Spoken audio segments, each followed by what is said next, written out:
Welcome to Redefining Real Estate. I'm Rylan. And I'm Morgan. Expect a mix of education, humor, and authentic conversation as we explore all things real estate. Let's jump into today's episode.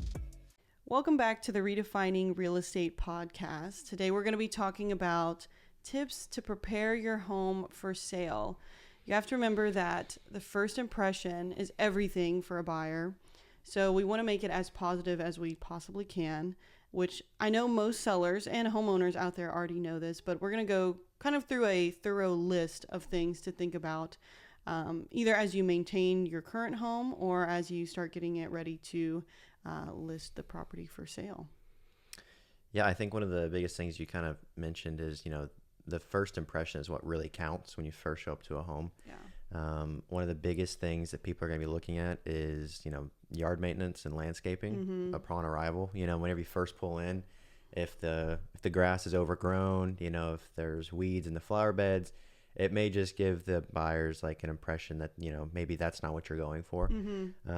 So I think that would be kind of where I would start. Something as easy as just cleaning out the flower beds, making sure, whatever landscaping you do have out there is well maintained, and then, just mowing the grass regularly, and then, watering it as well. Yes. Just to kind of give it, a bright and, welcoming vibe to it. Yeah, something that I noticed on a couple of different listing appointments I've gone on recently is what you mentioned about the grass. Yeah. Right now, we're coming off of the summertime, so most everybody's grass is dead unless they're adamant about watering it. Right, but yeah. if you're living in a home that has an irrigation system, you should be using it. Make sure that you are at least watering your yard once a week, if not more than that. And obviously, as we go into winter, you can scale it back from where you were watering before. But you need to be using your irrigation system not only to make sure your lawn is staying as green as it can, but also because if you don't, then it definitely will break at some point, which you also don't want a buyer to have to deal with. Yes, yeah. And, as we're approaching the house now, you're moving past all the landscaping, you're on the front porch. With the time change kind of coming up here soon, it's kind of getting darker, a lot quicker in the day. So making sure that your porch lights work, just exterior lights in general, to where the house is, well lit, to where we can see what's kind of going on. If you do have one of those showings that kind of run a little bit long and now it's kind of dusk, or lighting just maybe a little bit different, I always think it's a good idea to have a good porch light that functions well too. Yeah, and something else that a lot of sellers have asked me is power washing the house. Oh, yeah. Which I think could also be a really good value for what you get out of it, depending on the last time the house was cleaned, or if you have a lot of trees around the perimeter of the home. Definitely power washing the exterior and potentially the driveway and the sidewalk leading up to it. But I think the overall vibe is imagine Chip and Joanna Gaines come to your house and look at it through their eyes. What would they do at your house, right? You want to make the curb appeal as nice as possible. And also because if you're going to have professional pictures taken of the home, that's, again, the first thing that people see when they go online are the pictures of your home. And if it's not prepared enough, then they're going to disregard the house before they even come and look at it. Yeah, I think something that this might be very minor details, but for me, whenever you go to the house and the doorbell isn't functioning, or it's kind of cracked and broken, I don't know why, but that's just it's at the entryway. It's one of the first things you kind of see, and it's oh, it's already broken. What else is behind the door? Yeah. So it's very minor. I don't think it's too big of a deal, but something that I have noticed when showing homes, it's oh, the doorbell's all pushed in, it's cracked, So something as minor as that can make all the difference. Yeah, the perspective of sellers is generally well, it's fine because I'm living here and it's working right now. So what is the point of fixing it? Because someone else can move in. But you have to remember that buyers are not looking generally for a project. And if they are looking for projects, then they're going to pay you less money for the home, in our market at least. So, but with that all being said, moving inside, a couple of things that you're going to need to consider, of course, is going to be cleaning and decluttering. Right. So what are some things that you've seen when you've gone into houses that you're whoa. Okay. Yeah. Let's start there. Right. Yeah. One clear one that comes to mind is we went on a competitive listing appointment a little while back. When we first walked in, the entire home was like stacked with liquor bottles, like brand new, like, still wrapped and sealed. But I mean, I'm talking like all across the shelving, like everywhere. Um, there wasn't a countertop without it. And that was like, it was just, there was so much clutter. Like, I'm sure the seller was like, this is my collection. This is cool. But as someone that just walked into the home and that's not necessarily like my thing, I was like, wow, that's a lot of things. Yeah. So I would just say the big thing is like declutter as much as you can, because we've looked at homes as well that they are clean. Like, there's no dirt anywhere, but there's just so much stuff is that it just feels, a lot more like tight. And, I don't want to use the word dirty because it's not, but it just kind of gives that kind of vibe to it. Right. It feels a lot more closed off, and you probably can't actually see the space for what it is. Right. Exactly. Yeah, I've definitely ran into that too. And it's hard, when we go on listing appointments, we obviously tell sellers, like, you don't have to have it picture ready when we come. But at the same time, we are having those hard conversations with sellers of like, okay, we love your collection of X, Y, and Z. Yes. But we probably need to put those things away or take that down. To make sure that you're having the most appeal to the most amount of buyers. Yeah, I don't want to say the goal is to do like a blank canvas, but I mean, if you can get it to, as little personality as you can, it kind of gives the buyers a different perspective for their own personality. It's like, this house isn't this, it could be this. Right. So Decluttering is a big thing, right? So that looks like cleaning out the closets. That's a big one. That's the big one. And people usually will like stuff all the stuff from the rest of the room inside the closet. But people are going to be looking inside the closets whenever they come and look at your house. They want to see, like, how are they going to use that space for their own use. So clean out the closets. Try to display the most amount of roominess that you can. Most people are looking for a lot of storage space. So whenever a closet isn't filled to the brim with things, it's a little bit easier to see what's inside of it. And a big trick here is just to try to even clear the floor of the closet. It'll make it feel a little bit roomier whenever people come to look at it. Yeah, I think you're exactly right.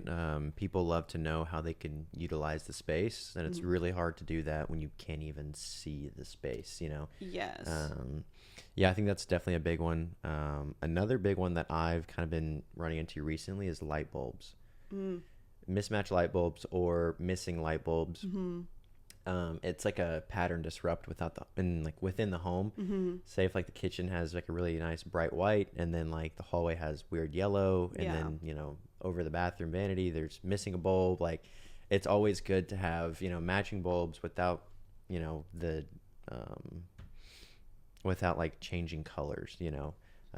Keeping them all the same color, and then making sure they're all actually functioning. Yes. It really makes it kind of feel just like the home like flows a lot better. There's not a whole lot of different, like I said, like pattern disrupts. Well, I think with that being said, light bulbs are super cheap. And I think if a seller takes the time to make sure all of them are matching to the best of your ability, then it's also going to just portray a different vibe when people walk through, like, versus other homes, which, like you just said, you have this experience walking into and showing. Like, this is very common in our market in a large variety of price regions. Like, this isn't just at the bottom of our market. We see this in all different types of properties. And so you just think about it, like, if you were going to buy the home, would you want to have to go into spending $200,000, $300,000, $400,000, $500,000 on a property, and then immediately have to go through and do a bunch replace of replace all the light bulbs and replace a lot of the little stuff that someone could have just taken a little bit of time to do. For sure. I think another like small thing that's very beneficial too would be just paint touch-ups from like high traffic areas is another one, and then like just minor little dents in the wall if you're backing up furniture or something, to just those little repairs. And then like any scuff marks, trying to take care of those, I think is something that also just makes the home feel a little bit like more high end. Yeah, something you have to be careful with paint, though, especially like if you have a Stylecraft home, which is very common in our area, is typically they're using an eggshell paint on the walls. And so if you go back and do a paint touch-up, say the size of your phone, you're going to be able to see a color difference. For sure.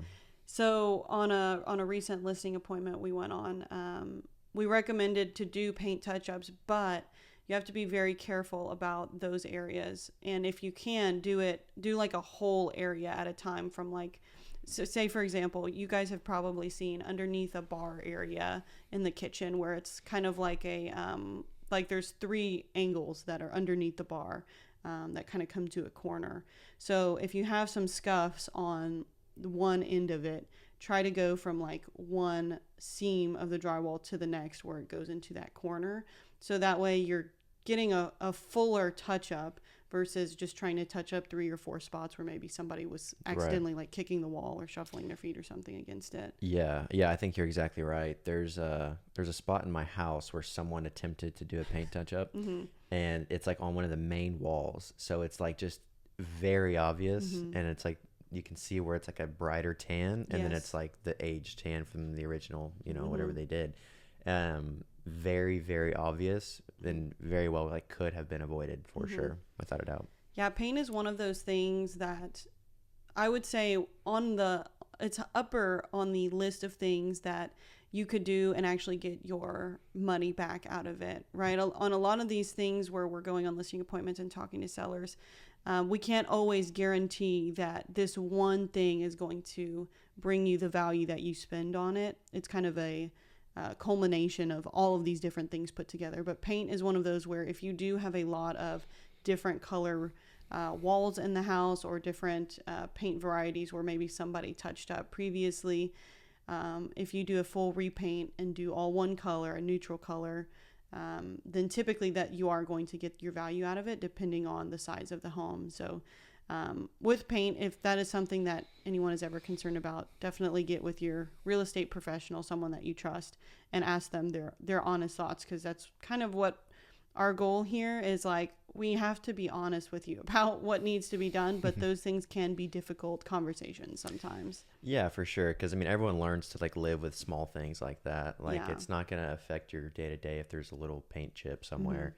But for a buyer, that can make the whole difference. Like if there's like a broken like door handle or something, the family may not really care too much. They kind of learn to live with it. It's like, yeah, that's just the door that kind of jiggles, but for a buyer, it's like, oh, like this is broken, I have to replace it. Like this house needs work or something. Yeah. And buyers tend to see a lot more repair costs than what it may actually be. You have to remember, like, most people aren't trained on how much things are going to cost to fix. I mean, especially in today's day and age, not everybody is super handy, and so they're going to most of the time be hiring someone to do these repairs. Yeah. And once you have the house listed and in negotiations, you have to hire someone to do the repairs, versus if you did it prior to listing, like you mentioned, something as easy as repairing a doorknob, or maybe changing out light bulbs or something. Yeah. Like, all of those things can be done by a homeowner without having to shell out any additional money for labor. Yeah, without a doubt. I think something that's, very easy to, hopefully very easy to remedy, and something that's kind of, I think, not talked about too much would be certain smells throughout the home.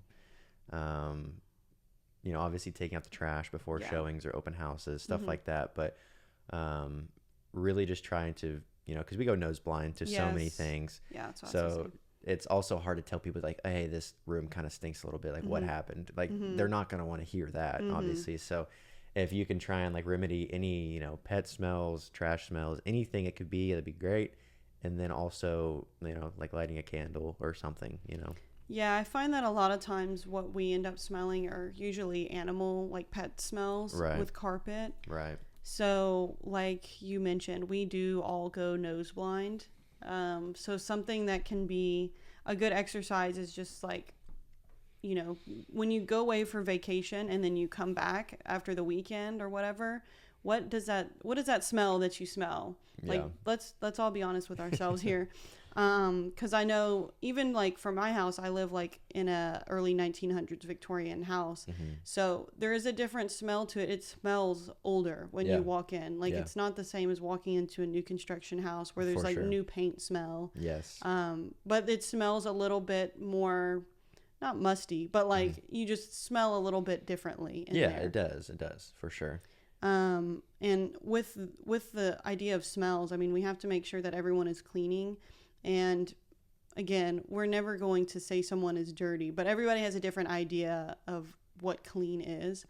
And so typically when we go and meet with sellers, we have this very extensive list of things to try to clean and try to address. But most of it looks like decluttering, wiping down all of the walls, all the baseboards, polishing mirrors, scrubbing and waxing the floors, having the carpets potentially professionally cleaned and deodorized if you do have pets in the home. Trying to look at as many small details as you can. And a lot of times it's helpful to hire a cleaning crew to come in and clean on your behalf, because again, like we've mentioned this whole time, when you're living in the home, there are just things that you're going to overlook, and that's totally normal. Like, we all do that. But having another set of eyes come in, they'll be able to see the property from a different perspective and address things that you may not have even noticed. Yeah, for sure. I think a really good thing that you just kind of mentioned earlier was whenever you go on vacation, you come back, like, what does that smell? I think a great thing you could be doing if you're, considering selling your home in the future is whenever you do go on those vacations and you come back, kind of just take a refreshed look at the entire property, like, what does that smell and what I want to be smelling it whenever I first walked into the home, or, is this place cluttered? It kind of just gives you time to reset and kind of, disengage from the home and then come back and like really kind of reevaluate it as if it's your first time walking through. I think that'd be like a good exercise moving forwards. But yeah, I think another thing that helps people try to stay as uncluttered as possible is trying to do like garage sales 1 to 2 times a year. Get rid of all of the clothes that you haven't worn in your closet. Like, if you look at one side of your closet and you've never worn those clothes within the last year, you didn't even remember you had them, it's time to get rid of them. So with clothes, with items in your office or kids' toys, like, we're all constantly like getting new things. And sometimes we need to just remind ourselves it's time to get rid of the old ones. And you can do that, make a little money by doing it with a garage sale, or just, taking it to a local spot to donate. Yeah, and plus you make some money at the end of the day. You do make some money. Yeah, and your home looks a little bit better too. For sure. And I think, really the last thing we should touch on is not over improving. We've kind of spent a lot of time talking about all the things people forget to do, but there are people out there that keep their home, looking magazine ready all year round. Right. So one of the biggest things that sellers are concerned about is like, well, what things do I need to spend my money on to get my money back or get the most amount of money for my property? Yeah. And again, like I mentioned, it's a culmination of all of these little things put together. But if you're concerned about, should I do a renovation for my kitchen or my bathroom, those things are going to be so specific to your property, where it's located, and the market that you're in, that you really need to get with a real estate professional that you trust and have them come in and advise you on that. Because the last thing anybody would want is for you to go and spend $20,000 on, a brand new master bathroom, put in a huge jacuzzi tub and, black marble countertops, and then you have your agent come over to list the house and they're like, well, the rest of this neighborhood has like all original 1960 stuff. So how are we going to compare those two things? Or maybe, maybe what you pick is not neutral to most buyers in your area. And that's something to consider as well. Yeah, I think you're exactly right. If you just start spending crazy amounts of money, you're going to ruin all your equity that you may have, or the profits you were going to make off the sale. Yeah, I think you could actually speak to that, because I know you were doing some projects at your house recently, and I'm curious, after thinking about like the decision process, what were your biggest takeaways, after doing all your research? Yeah, we had some water damage with the flooring, which kind of caused it to start spreading and ruining majority of it. Obviously it's not all of it, but also in my living room, all the paint's like different colors. My laundry room is green, one of my bathrooms is blue, all of the bedrooms are a dark brown. It's just nothing really coordinates. The kitchen cabinets are super original.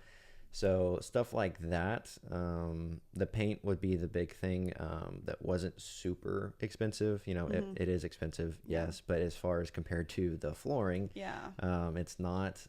Obviously, I was concerned with over improving. However, my local comps, I would have been at the top, but not like in a different category. Like I'm still in line with my neighborhood. There still has been updating within my neighborhood. So I wasn't too concerned with standing out too much to where it was like an unattractive spot or price point. Right. So I don't think that I'll be experiencing too much like that. But again, you never really know what the market will bear. So yeah. And something that I think you encountered is like you were wanting a particular look and style, like you wanted tile flooring, right? Yes. And originally when you were looking at pricing, it seemed like the vinyl plank was going to be a lot cheaper, like versus for labor and material. Right. But you were still like, man, but I really want the tile. It's going to be a higher end look, right? For sure. Yeah. The tile is, the most durable. It's, it's the most like sound, and it just feels better in my opinion. I was really concerned with the cost differences. After getting quotes for, the vinyl and then like tile and then just like the standard hardwood floors, the price points were honestly, and I don't know if this is for everybody, but from where I got my quotes from, it was all pretty close. And I was very shocked by that. And I was like, all right, well, if it's only like, $500, $1,000 difference, I might as well go with what's going to last forever, the tile. That way it'll look good whenever someone walks in. They don't have to worry about replacing the flooring because that's such a big thing to do. I'm content with doing it on my time, so I think it'll set the home up for success. I think you also touched on a very important point, which is you are living in the home right now, and so you have to enjoy whatever upgrade that you make. And I'm a big fan of keeping that at the forefront while also just knowing the implications of what that might mean in the future. So a lot of our job is looking at what other properties in your neighborhood may have had and what they have sold for. And so again, we're going to educate you on those options, but at the end of the day, it's your home, you're living in it, you know your situation, and you have to make the best decision for what you want. Yeah, I think you're exactly right. All right. Well, I think that pretty much wraps up all of our tips on getting your house prepared to sell or keeping it ready for getting it on the market. Yes. But if you guys have any other questions or concerns, feel free to check out the links below, or you can find us on Instagram and other social media links. Send us some of your questions that you might have and that we can discuss on the next episode. All right. We'll see y'all in the next one.